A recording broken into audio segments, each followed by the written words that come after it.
Hi అండి, welcome to my channel Shravani spicy kitchen. నేను మీ శ్రావణి. ఇవాళైతే ఒక స్పెషల్ రెసిపీ అని చెప్పొచ్చు అండి. టీ టైం రెసిపీ, కరకరలాడుతూ భలేగా ఉంటుందండి. జనరల్గా ఇదైతే కర్ణాటకలో ఫేమస్ మత్తూరు వడ అండి. ట్రైన్లో అయితే భలేగా సేల్ అయిపోతాయండి. అంత టేస్టీగా ఉంటాయి. ఇవైతే చాలా అంటే చాలా బాగుంటాయి. ఈవినింగ్ స్నాక్గా టీ టైంలో చేసుకొని తిన్నారంటే అండి, అందులోనూ వింటర్ సీజన్లో భలేగా ఉంటాయి, కరకరలాడుతూ. నేను ఆల్రెడీ ఇక్కడైతే మీకు చూపించాను, మీకే అర్థమవుతుంది క్రిస్పీనెస్ అనేది. తప్పకుండా అయితే ట్రై చేయండి. అప్పటికప్పుడు కాకపోయినా చల్లారాకైనా కూడా సేమ్ అదే క్రిస్పీనెస్తో ఉంటాయి. తప్పకుండా అయితే ట్రై చేయండి. ఈ విధంగా ముందుగా అయితే ఒక మిక్సింగ్ బౌల్ తీసుకొని ఆనియన్స్ అనేవి ఈ విధంగా సన్నగా పొడవుగా కట్ చేసుకొని వేసుకోవాలి. తర్వాత కొత్తిమీర, కరివేపాకు కూడా సన్నగా కట్ చేసుకొని వేసుకోవాలి. తర్వాత పచ్చిమిర్చి అనేవి ఎంత ఎక్కువ వేసుకుంటే అంత టేస్టీగా ఉంటుంది. ఈ విధంగా సన్నగా కట్ చేసుకొని వేసుకున్న తర్వాత ఇక్కడ రవ్వ అనేది 1 కప్పు వేసుకున్నాను. అలానే అదే కప్పుతో 1/2 కప్పు మైదా, తర్వాత 1 గుప్పెడు నువ్వులు వేసుకుంటున్నాను. తర్వాత 1 స్పూను జీలకర్ర, అలానే రుచికి తగినంత సాల్ట్ వేసుకోవాలి. తర్వాత ఇక్కడ పల్లీలు అనేవి వేయించుకొని ఈ విధంగా కచ్చపచ్చగా మిక్సీ పట్టుకొని వేసుకోవాలి. వేసుకున్న తర్వాత ఇక్కడైతే ముందుగా అయితే ఆయిల్ అనేది పెట్టేసుకుంటున్నాను. మనం మిక్స్ చేసుకునేలోపు ఆయిల్ కూడా హీట్ ఎక్కిందంటే సరిపోతుంది. తర్వాత పిండిని మొత్తం బాగా ప్రెస్ చేసుకుంటూ మొత్తం బాగా ఈ విధంగా ముందుగా కలిపేసుకోవాలి. మీరు పచ్చిమిర్చికి బదులుగా పచ్చిమిర్చి పేస్ట్ వేసుకున్నా సరిపోతుంది.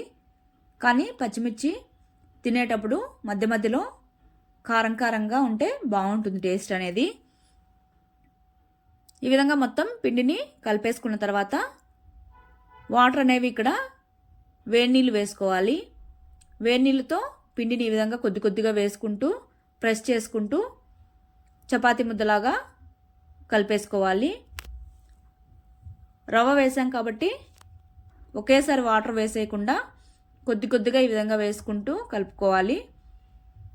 ఈ విధంగా మరీ సాఫ్ట్గా కాకుండా అలానే మరీ హార్డ్గా కాకుండా ఈ విధంగా కలుపుకుంటే సరిపోతుంది.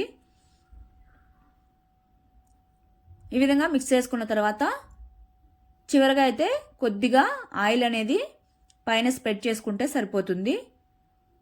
తర్వాత ఈ విధంగా బటర్ పేపర్ కానీ లేదా నేనైతే ఇక్కడ ఓలిగ కవర్ తీసుకున్నాను. కొద్దిగా తీసుకొని కొద్దిగా ఆయిల్ రాసుకొని ఈ విధంగా పిండిని ముద్దలాగా చేసుకొని ఈ విధంగా మొత్తం స్ప్రెడ్ చేసేసుకోవాలి. చూడండి, ఈజీగా వచ్చేస్తుంది కదా. మీరు బటర్ పేపర్ అయినా యూస్ చేయొచ్చు. ఇక్కడ ఆయిల్ కూడా వేడెక్కింది కాబట్టి మంటను లో ఫ్లేమ్లో పెట్టేసుకొని ఈ విధంగా వడలైతే ఇందులోకి వేసేసుకొని ఒక సైడు ఫ్రై అయిన తర్వాత మరో సైడ్కి టర్న్ చేసుకొని మరి వడల్లాగా కాకుండా కొద్దిగా ఎక్కువసేపు అయితే ఫ్రై చేసుకోవాలి. మంటను లో ఫ్లేమ్లో నుంచి మీడియం ఫ్లేమ్లోకి అడ్జస్ట్ చేసుకుంటూ కుక్ చేసుకోవాలి.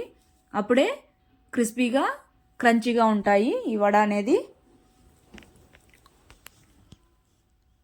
ఈ విధంగా ఫ్రై చేసుకున్న తర్వాత పక్కన పెట్టేసుకొని మిగిలిన పిండిని కూడా ఇదే విధంగా వడలు మొత్తం ఈ విధంగా వేసేసుకోవాలి. దీనికైతే కాంబినేషన్ అయితే ఏం అవసరం లేదండి. మీకు కావాలి అనిపిస్తే పల్లి చట్నీ కానీ లేదా పుట్నాల పప్పు ఉంటుంది కదండి, ఆ పచ్చడి అయినా కానీ బాగుంటుంది. అన్నీ వేసాం కాబట్టి ఒట్టివే అయినా తినేసేయచ్చు, అంత టేస్టీగా ఉంటాయి. ఈవినింగ్ పిల్లలకి కానీ పెట్టారంటే తప్పకుండా అయితే మళ్ళీ అడిగి మరీ చేపించుకుంటారు. ఈ రెసిపీ అయితే మిస్ అవ్వకుండా తప్పకుండా అయితే ట్రై చేసి చూడండి. ఎయిటెడ్ కంటైనర్లో కానీ లేదా బాక్స్లో కానీ వేసి పెట్టారంటే మళ్ళీ అయినా అదే క్రిస్పీనెస్తో ఉంటాయి.